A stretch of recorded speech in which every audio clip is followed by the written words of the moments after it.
నిన్న Harare sports club వేదికగా India versus Zimbabwe 5th T20 match లో ఇండియా జింబాబ్వేపై 42 పరుగుల తేడాతో విజయాన్ని సొంతం చేసుకుంది. ఈ మ్యాచ్ తో 4-1 తేడాతో సిరీస్ ని కైవసం చేసుకుంది. ఈ మ్యాచ్ లో శాంసన్ అదిరిపోయే హాఫ్ సెంచరీతో మన టీమిండియాని ముందుకు నడిపించాడు. తనతో పాటు రియాన్ పరాగ్ అండ్ శివం దూబే కూడా ఒక చక్కని ఇన్నింగ్స్ తో మన టీమిండియా స్కోర్ ని 167 రన్స్ కి చేర్చారు. జింబాబ్వే బౌలింగ్ లో ముజర్బానీ అండ్ అన్గరావా మాత్రమే అద్భుత ప్రదర్శన కనపరిచారు. ఇక జింబాబ్వే బ్యాటింగ్ లో మరుమాని, డియాన్ మైర్స్ అండ్ ఫరాజ్ అక్రమ్ లు మంచి ఇంటెంట్ తో ఆడినా మన బౌలర్స్ మాత్రం జింబాబ్వే టీం కి ఎక్కడ ఛాన్స్ ఇవ్వలేదు. మెయిన్ గా ముఖేష్ కుమార్ 4 వికెట్లు తీసి జింబాబ్వే టీం పతనానికి కారణమయ్యాడు. ఎట్టకేలకి జింబాబ్వే టీం కెప్టెన్ ఈ మ్యాచ్ లో టాస్ గెలిచాడు. ఈ మ్యాచ్ లో టాస్ గెలిచి బౌలింగ్ ని చూస్ చేసుకున్నాడు. మన టీమిండియాకి మొదటి ఓవర్ లోనే మంచి స్టార్ట్ లభించింది. జైస్వాల్ రజా వేసిన ఫస్ట్ 2 balls కి 2 సిక్సర్లు కొట్టాడు. అందులో మొదటి బాల్ నో బాల్ గా ఉంది. కానీ అదే ఓవర్ లో 4th బాల్ కి క్లీన్ బౌల్డ్ అయ్యాడు జైస్వాల్. నెక్స్ట్ అభిషేక్ శర్మ అండ్ శుభ్మన్ గిల్ కూడా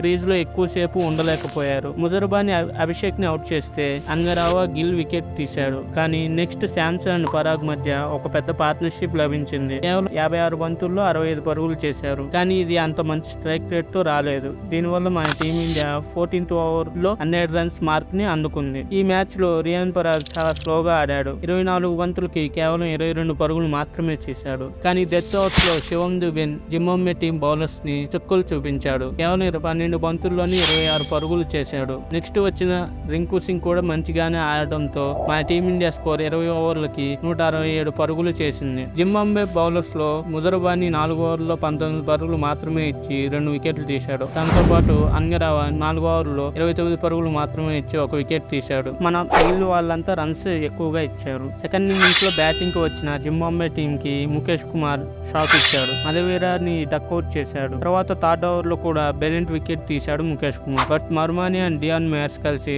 జింబాబ్వే ఇన్నింగ్స్ ని చక్కబెట్టే ప్రయత్నం చేశారు. వీళ్ళిద్దరూ కలిసి థర్డ్ వికెట్ కి 44 రన్స్ పార్ట్నర్షిప్ ని బిల్డ్ చేశారు. బట్ సుందర్ వేసిన 9th ఓవర్ లో సెకండ్ బాల్ కి మర్మానీని LBW గా వికెట్ తీసి పేలియన్ బాట పట్టించాడు. దీని తర్వాత నుంచి జింబాబ్వే టీం వికెట్లు పడడం స్టార్ట్ అయింది. దీంతో జింబాబ్వే టీం మొత్తం కుప్పకూలింది. మన వాళ్ళ బౌలింగ్ లో ముఖేష్ కుమార్ 4 వికెట్లు, శివం దుబే 2 వికెట్లు అండ్ సుందర్, అభిషేక్ దేశపాండే తలా 1 వికెట్ తీశాడు. మన బౌలర్స్ లో బిష్నాయ్కి మాత్రమే వికెట్ దక్కలేదు. బట్ బిష్నాయ్ మాత్రం చాలా మంచి ఎకానమీతో బౌలింగ్ చేశాడు. ఈ మ్యాచ్ లో ఆల్రౌండ్ షోతో అదరగొట్టిన శివం దుబేకి ప్లేయర్ ఆఫ్ ద మ్యాచ్ దక్కింది. అలాగే ఈ సిరీస్ మొత్తంలో అద్భుత ప్రదర్శన కనపరిచిన సుందర్ కి ప్లేయర్ ఆఫ్ ద సిరీస్ లభించింది. బై ది వే, ఈ వీడియో చివరి వరకు చూసినందుకు థ్యాంక్ యూ సో మచ్. మా వీడియో మీకు నచ్చినట్లయితే లైక్ చేసి, షేర్ చేసి మా ఛానల్ ని సబ్స్క్రైబ్ చేసుకోండి.